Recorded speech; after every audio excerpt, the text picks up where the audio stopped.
everybody, my name is Sheena Foy. I'm living in Ballyfay in Ireland, and I am just recording a couple of videos just to show people how to do some home baking, especially during this time of self-isolation and spend a lot of time at home. It's nice to try and find something different to do. So today I'm just going to make a little short video for you. Thanks for watching. Hi guys, after a lot of pressure I have succumbed to agreeing to make this video. It's the first video I am making, and I'm going to show you how to make scones. Very simple recipe I use, but it gives a really high rise scone. So I am going to change the camera now down onto the food, so I just want to say a quick hi.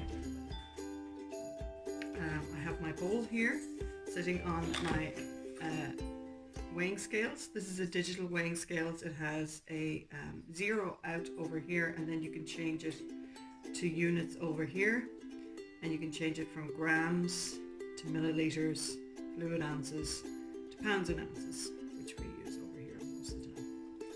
So what I'm going to do, I'm going to put my scales down there, and then I'm going to put my bowl on top of it and zero it out, so that whatever I put in here, I don't have to use multiple bowls for weighing and measuring. So I'll zero that out.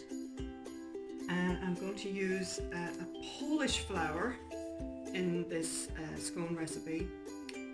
The reason I use this is because it's a very light flour. It's like a double sieved flour, maybe similar to Italian double O flour or something like that.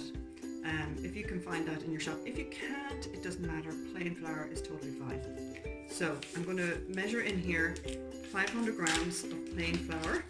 Be good if I had it at grams, wouldn't it?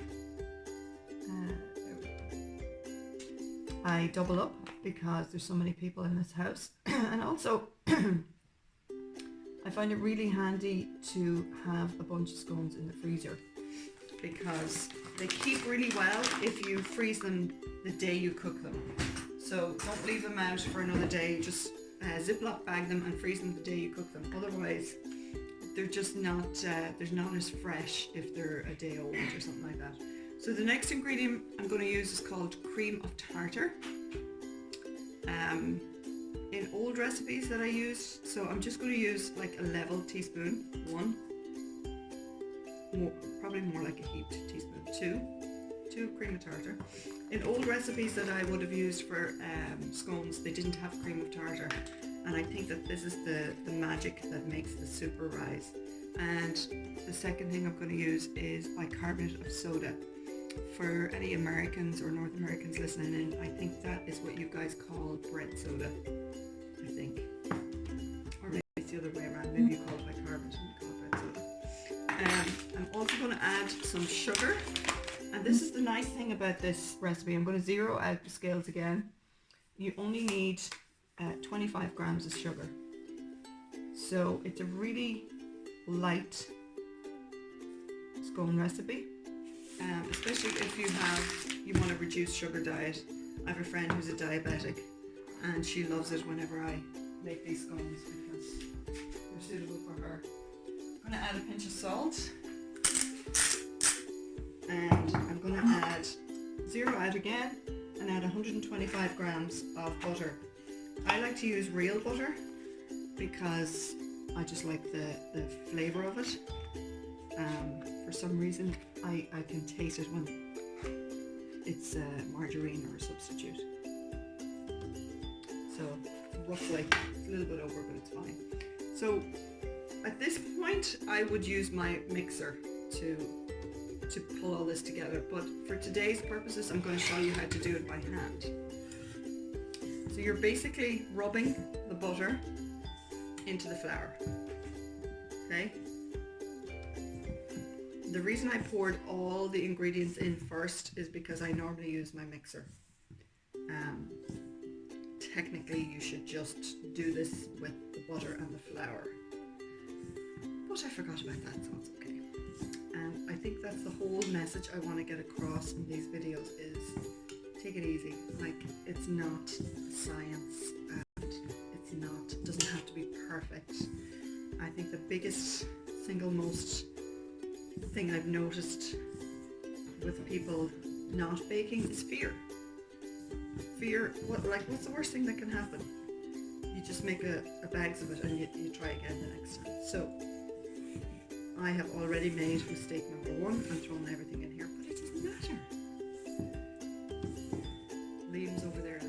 Is like a breadcrumb consistency, and all the butter has been incorporated into the flour. Okay. So now the next thing I'm going to do is add my buttermilk. Okay, and we're going to add 250 mils of buttermilk. Actually 275.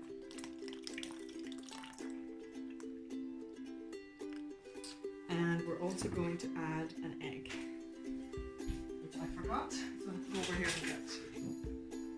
It's okay.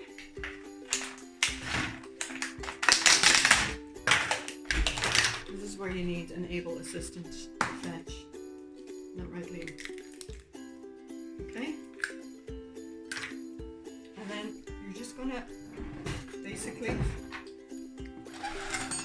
mix that all together.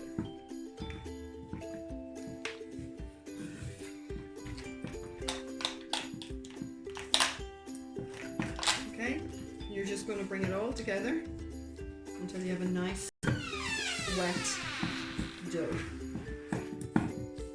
These guys here are great. There's a spatula. If you don't have one, you should really go out and get one. It's just a great tool for scraping the sides of your bowls and getting that last little bit. And I know now by looking at this that I need a tiny little bit more buttermilk. So don't be afraid to add another little bit.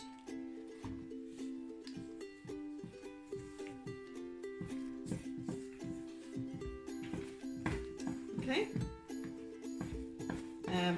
What I also do is, before I add any of the wet ingredients like the milk or the egg, I mix up all the dry ingredients, including the butter, the night before, and I leave it sitting out. So say I really wanted scones first thing in the morning, or maybe there was a breakfast meeting or something like that and we wanted to have scones, rather than go through the whole panic of weighing and measuring everything the night before, or the morning of, I weigh it all the night before. So all I have to do then is add the milk and the egg.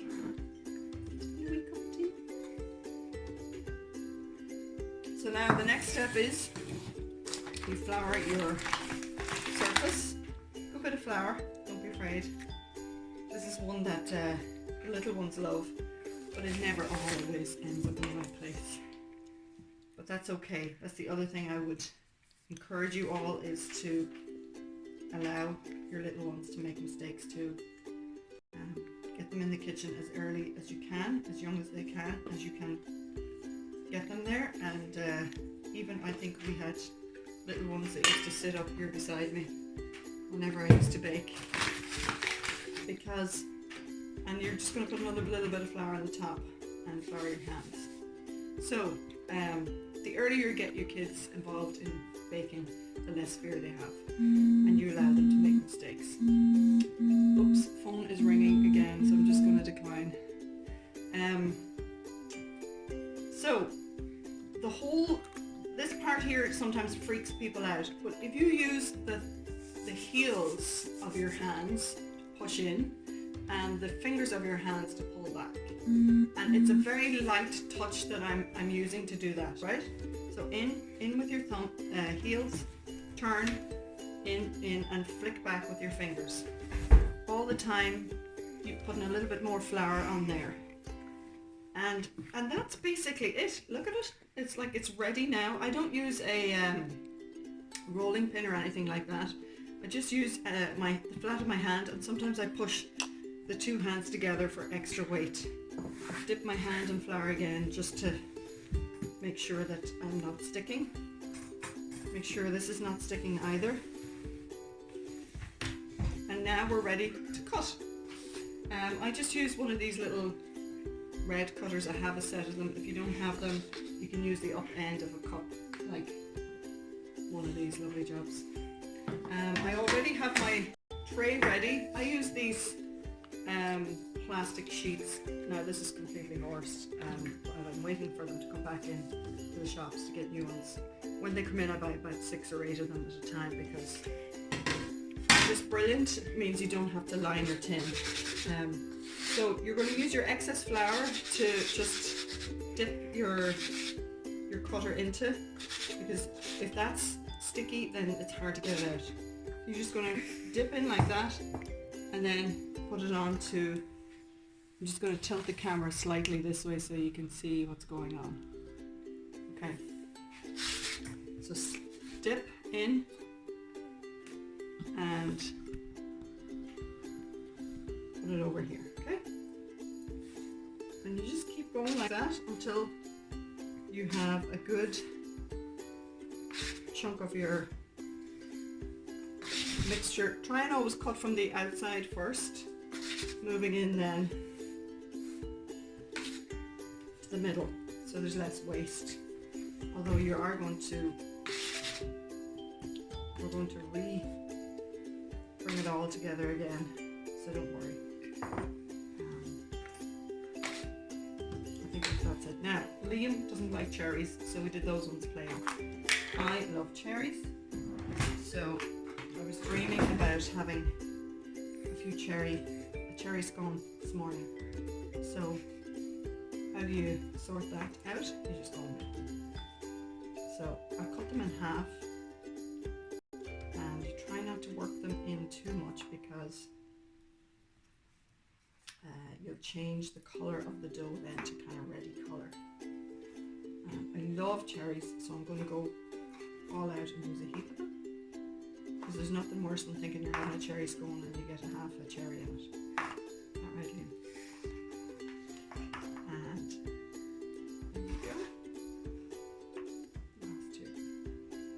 Bit of sticky mess of cherry. So you're just going to re-roll, add another little bit of flour there. Re-roll, or re-knead I should say, these back together again. Take care not to overdo it, because the more work you put into your dough, the less it'll rise. So the lighter the touch, the lighter the soap. There we go. Repeat. Get them all on here.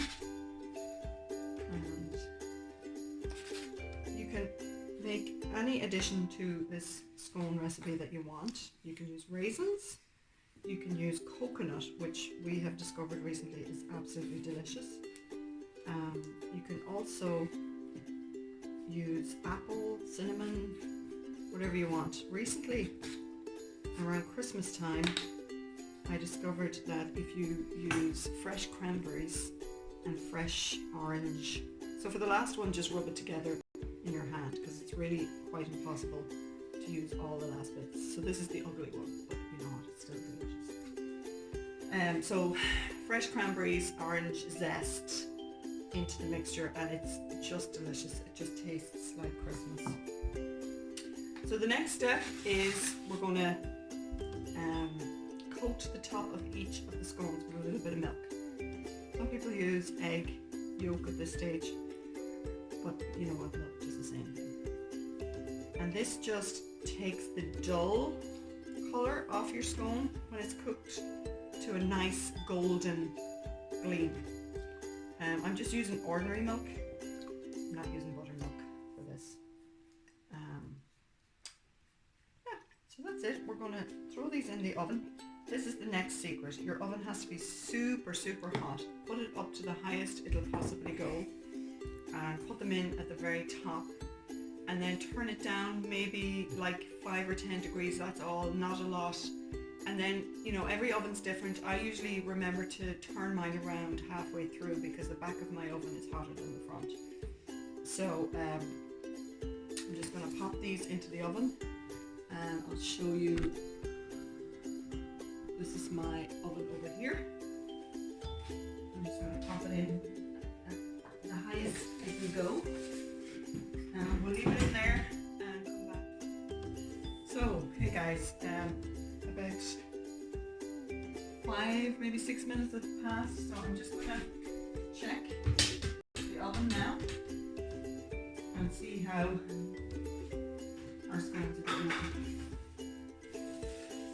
And they're just starting to rise. I'm just going to put them a little bit lower and pop them back in. So I've just turned them around and we'll come back in another few minutes. These babies are ready to come out of the oven now. And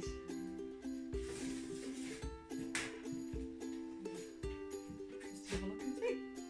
Of course, in true live video fashion, they are not my best scones ever, and they have not risen the way they would normally rise. However, they are cooked because you can see underneath is brown. But it doesn't really matter. As I said at the start, it's not about perfection. It's about trying and learning as you go along. See my lovely cherry ones? This is the one that I said was not so great, but it will be. So put them all out onto a little rack like this for them to cool down. If you don't have one, don't worry about it. What I like to use actually to get them off the tray is your basic egg flipper thing, which of course I cannot find. So I'm just going to use a spatula knife, which does the same trick. So that is basically your light, sweet scones. Very easy now that you see it done. And I will be back with some more videos tomorrow. And if you want to, you could send me a nice little picture of